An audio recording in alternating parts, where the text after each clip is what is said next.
오늘 성탄절, 성탄 예배입니다. 우리 좌우 옆으로 인사 한번 하겠습니다. 메리 크리스마스. 한 박자가 더 늦어도 괜찮아요. 우리 한 번 더 하겠습니다. 우리 안 하신 분들을 위해서 앞뒤로 메리 크리스마스.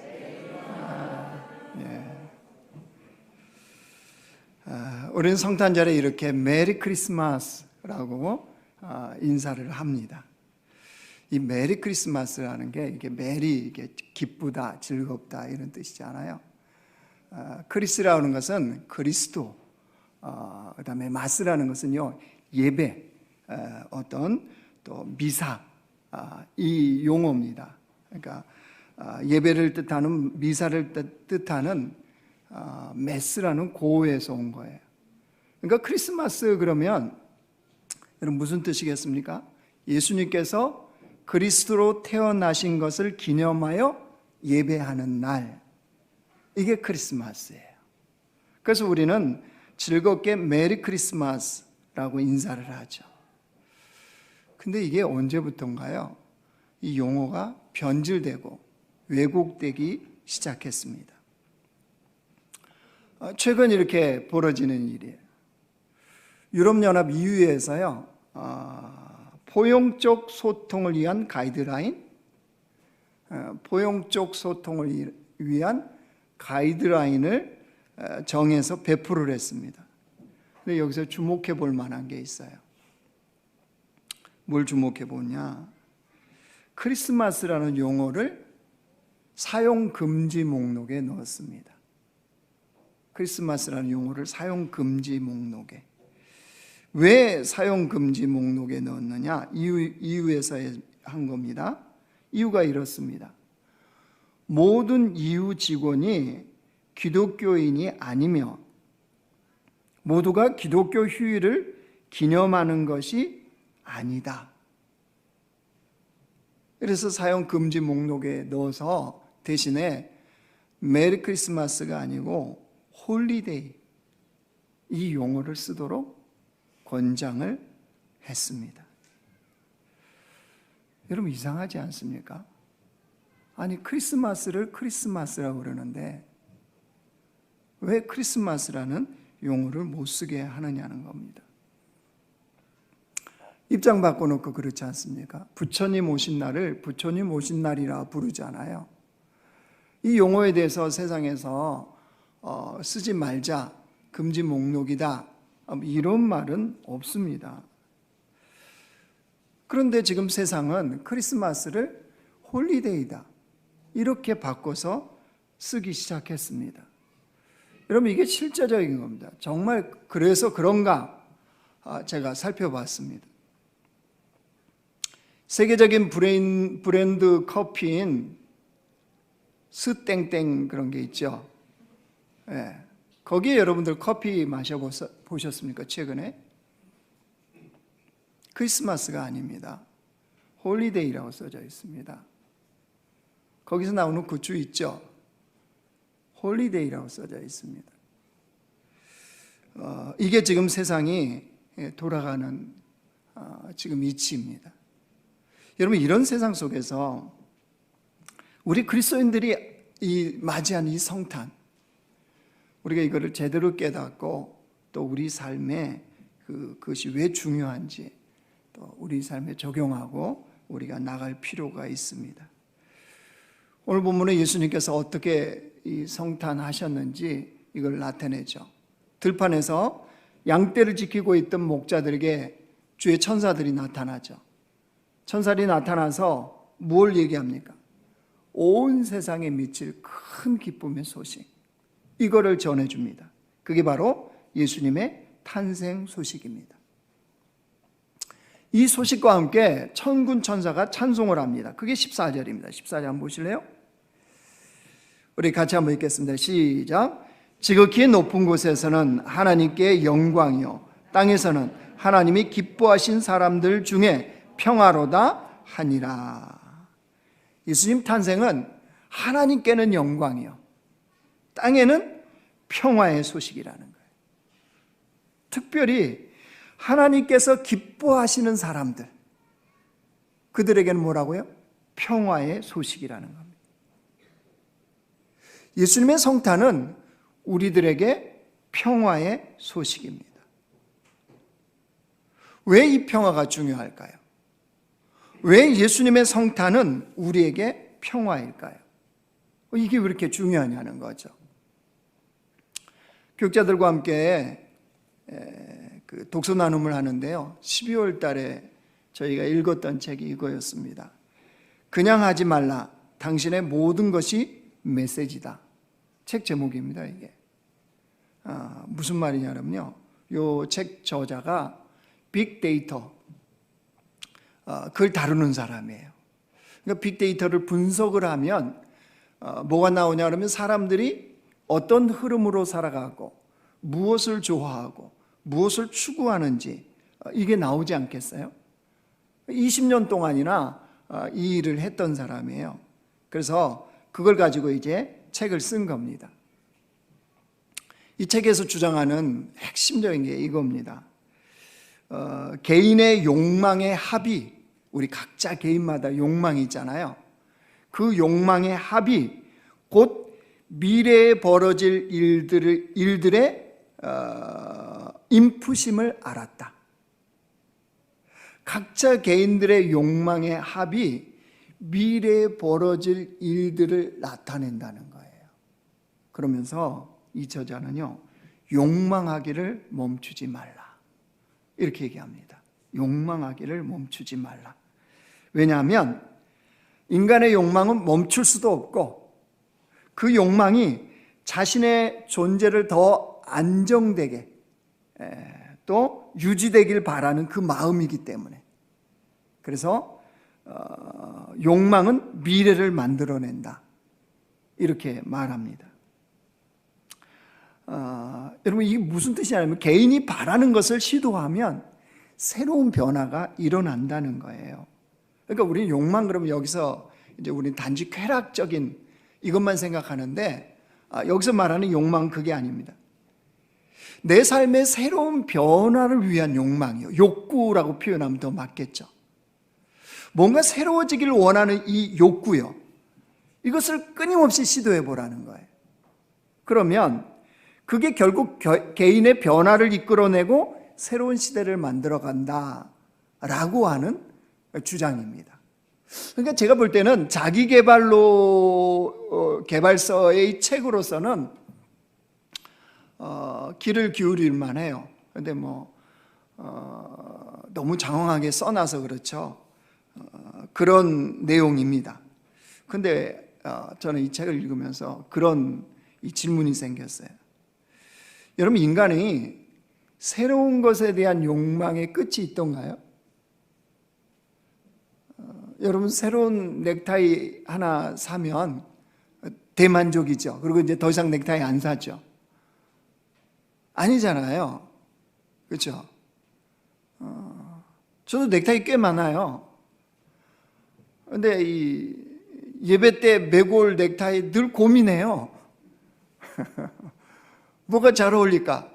Y처츠와 양복 색깔과 또 우리 뒤에 데코한 것과 이런 여러 가지를 참 복잡하게 살죠? 생각하고 저는 넥타이 색깔을 맵니다. 고릅니다. 새로운 것에 대한 욕망 끝이 없어요.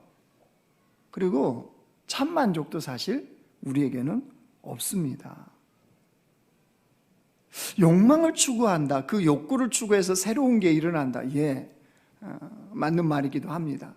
근데 그게 끝이 있냐는 거예요. 진짜 만족이 있냐는 거예요.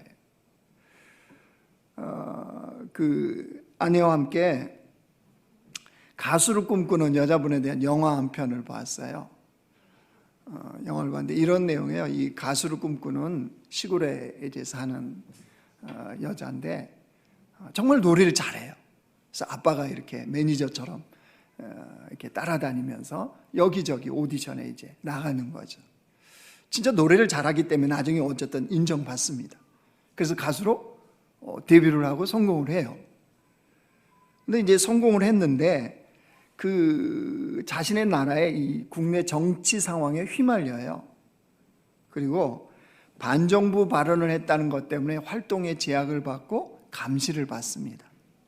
이것 때문에 자기를 좋아했던 팬들로부터 또 주변에 있는 사람들로부터 오해를 받아요. 그래서 힘든 시간을 보냅니다. 근데 그녀의 소원은 딱 하나였어요. 노래를 좋아하고 노래를 사랑하기 때문에 마음껏 노래를 부르고 싶다는 거예요. 어떤 정치적인 상황이나 뭐 사람들의 인기나 무슨 뭐가 요즘 히트곡이다, 뭐 장르가 어떻다 이런 거 관계없이 자기는 마음껏 자기가 부르고 싶은 노래만 부른다면 소원이 없겠다고 그러는 거예요. 아무튼 이런 어려움들을 지나고 자기의 열정대로 진짜 노래를 그렇게 부르게 됐어요. 정부의 감시 이런 것도 이제 다 뭐 어떻게 좀 해결되고 노래를 진짜 마음껏 부르게 되었어요. 그러면 참 만족스러워야 되잖아요, 삶이. 근데 그때부터 망가지기 시작하는 거예요. 왜요? 왜 그럴까요? 자기 속에 진짜 숨겨져 있던 욕망들이 드러나는 겁니다. 노래만 마음껏 부르는 거 아니고요, 팬들에게 인정을 다 받고 싶은 거예요. 또 가정, 온전하게 자기를 집중하는 그런 가정으로 꾸리고 싶은 거예요. 주변 사람들, 그동안 함께했던 그 사람들로부터도 또 사랑받고 싶은 거예요. 그러니까 이게 안 채워지니까 이 영화에서 이 주인공이요, 결국은 약을 먹고 인생을 마감을 합니다. 인생을 마감해버려요. 여러분, 노래만 실컷 부르면 된다. 그럼 나는 진짜 만족되겠다. 이게 뭐죠? 포장된 자예요. 포장된 자. 사람들이 포장된 자로 살아가는 거예요. 여러분, 그런 삶에 참 평강, 평화가 있을 수 있나요? 없습니다. 경제가 몇만 달러 올라가면 잘 살게 되고 나라가 평화 임하나요?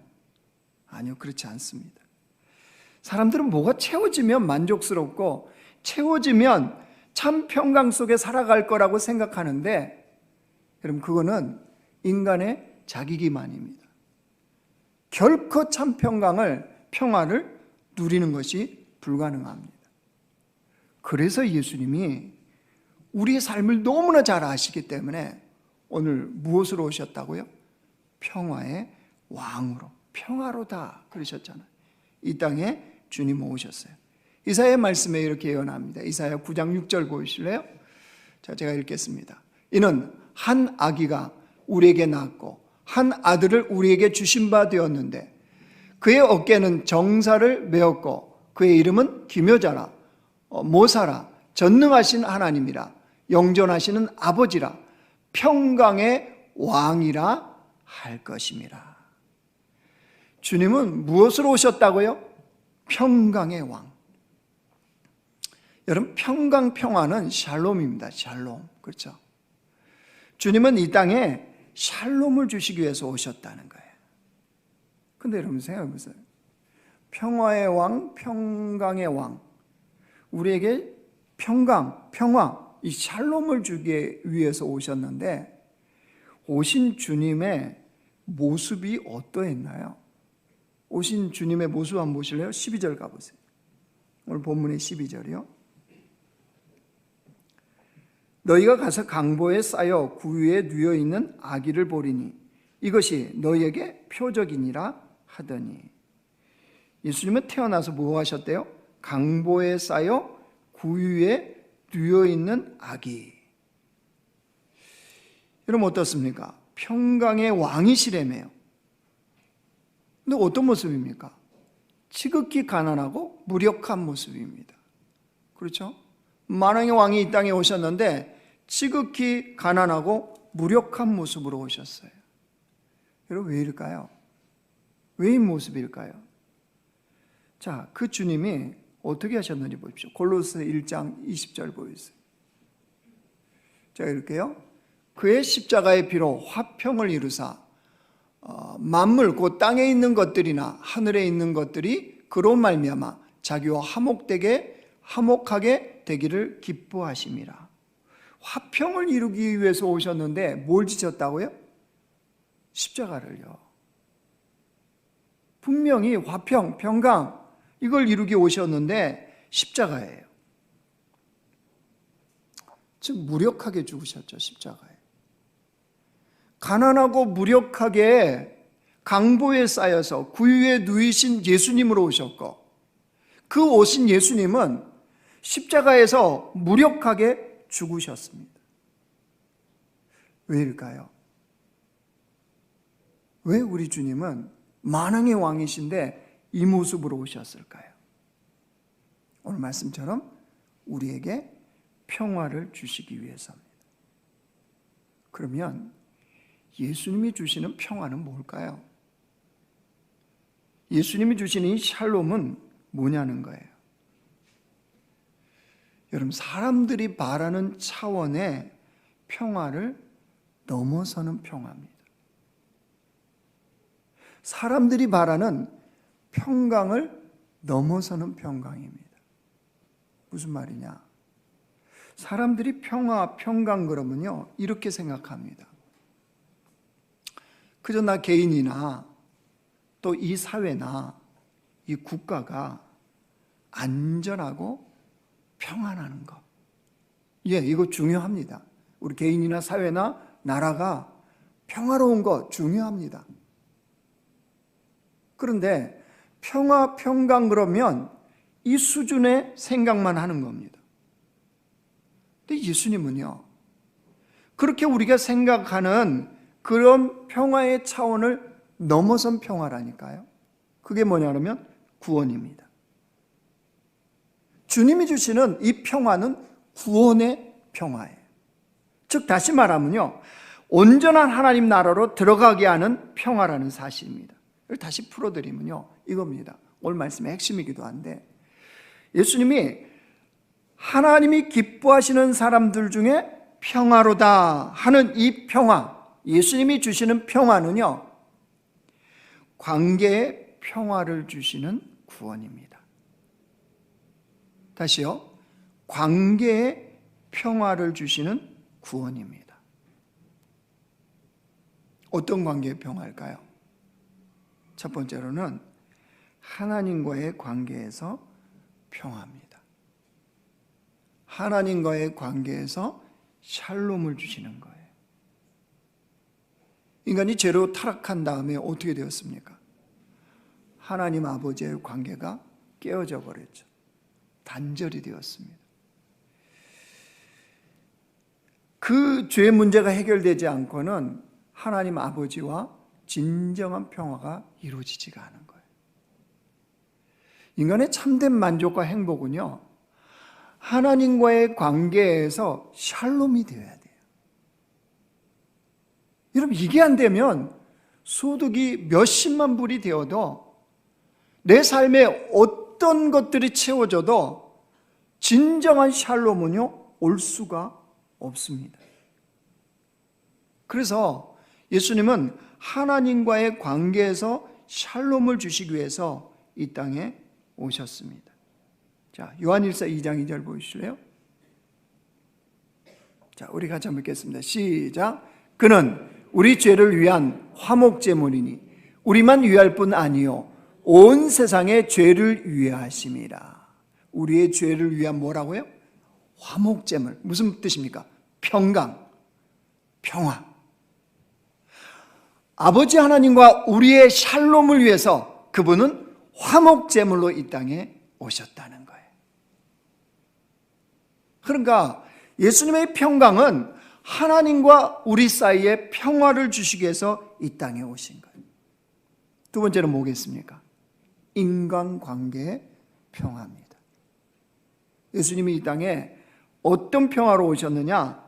이웃과의 관계의 샬롬을 위해서 오신 겁니다. 에베소 4장 보이실래요? 제가 읽을게요. 너희는 모든 악독과 노함과 분냄과 떠드는 것과 비방하는 것을 모든 악의와 함께 버리고 서로 친절하게 하며 불쌍히 여기며 서로 용서하기를 하나님이 그리스도 안에서 너희를 용서하심과 같이 하라. 31절 앞으로 다시 한번 보여줘 보세요. 자, 주님은 버리래요, 우리한테. 모든 악독, 노함, 분냄, 떠드는 거, 비방. 버리는 게 쉽든가요? 결코 쉽지가 않죠. 그 다음 보여. 아니, 지워버리지 마시고 32절 보여주세요. 그래서 32절이에요. 뭐 하래요? 서로 이웃 간에, 사람들 사이에 친절하게 하며 그를 불쌍히 여기며 서로 용서하래요. 서로요, 서로. 여러분, 이게 잘 되어지나요? 안 되어지죠. 이게 참 쉽지가 않아요, 이웃과의. 하나님과의 관계는 그래도, 그죠? 워낙 주님 앞에 우리가 어떻게 할 수가 없으니까 그 예수 그리스도로 말미암아 샬롬을 이루는 것은 가능해요. 근데 사람은요, 나도 죄인, 너도 죄인. 그러다 보니까 이게 사실 쉽지가 않은 거예요. 근데 주님은 이것을 위해서 오셨다는 거예요. 서로 평강은 누구로 인하여 가능하다고요? 예수님으로 인하여. 우리로서는 불가능해요. 그렇지 않습니까? 전직 대통령이 석방되는 것 같고도 여기서 아마 우리 서로 얘기하면 반반 나뉠걸요? 안 그런가요? 다 생각이 달라요. 추구하는 게 달라요. 그러니까 그 평화를 이루는 거 쉽지 않아요. 가족 간에는 더 어렵죠, 사실은. 더 어렵습니다, 가족 간에. 근데 이걸 가능케 하는 게 누구라고요? 예수님이요, 예수님. 예수님 때문에 사람과의 관계에 평화가 가능해요. 주님이 들어오시면, 주님이 그곳에 계시면 사람과의 관계에 샬롬도 이루어진다는 거예요. 여러분, 그래서 주님이 하나님을 사랑하고 이웃을 사랑하라, 이 말씀은 그때 가능한 겁니다. 여러분, 그렇다면 이제 분명해졌습니다. 예수님의 이 땅에 오시면 우리를 구원하셔서 하나님과의 샬롬을 이루고 이웃과의 샬롬을 이루게 하는 거예요. 여러분, 이런 진정한 평화를 이루어야 되지 않겠습니까? 이걸 누려야 되지 않겠습니까? 그래서 결론적으로 적용입니다. 여러분, 예수님은 평화의 왕으로 오셨습니다. 우리에게 평화, 샬롬을 주기 위해서 오셨습니다. 그렇다면 여러분, 그 예수님을 믿어야 돼요. 아니, 나 예수님 믿고 있는데요? 아니요. 진짜 믿어야 돼요. 그 예수님을 참되게 믿어야 돼요. 종교로서 예수님이 아니고요, 신실하게 내 생명으로, 나의 진리로 그 예수님을 참되게 믿는 자만이 주님이 주시는 이 평화를 누리는 것이 가능해요.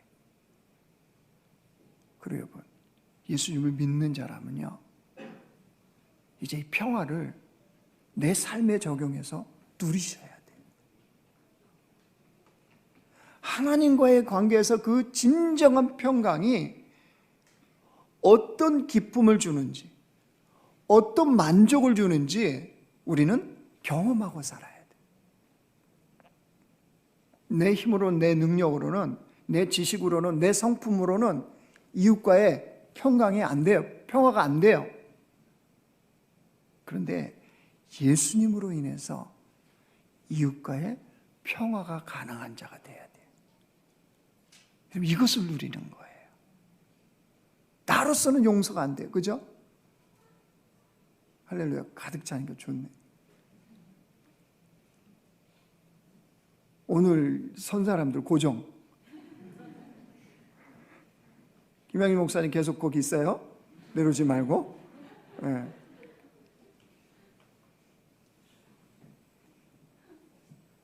그렇죠. 이렇게 참 평화롭고 평강이 넘치는 분들처럼 보여요. 그렇죠? 그러나 어떻습니까? 우리 교회는 그렇지 않은데 일반 교회들은요, 제일 시끄러운 데가 찬양대랍니다. 찬양대. 찬양대에 누구 괜찮은 청년 딱 들어오잖아요. 그럼 다 암암리에 누구 거라고 정한대요.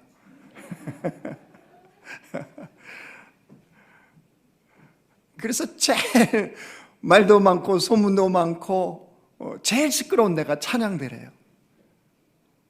그래서 내가 뭐 무슨 교회라고 얘기하지 않는데 요 가까이에 있는 닫힌 교회가 아닌 그 교회는요 없어요. 찬양대가 아예 없어요. 없애버렸어요. 그 목사님.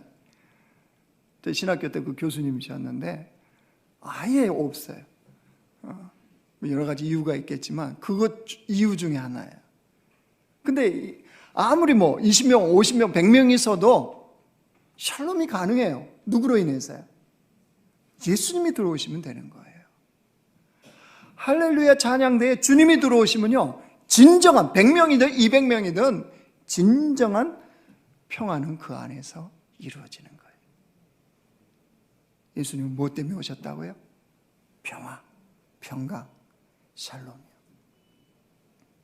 이 성탄에 우리가 그 참된 평화를 충만하게 누리는 하나님의 백성들로 이 땅을 살아가시기를 주의 이름으로 축원합니다.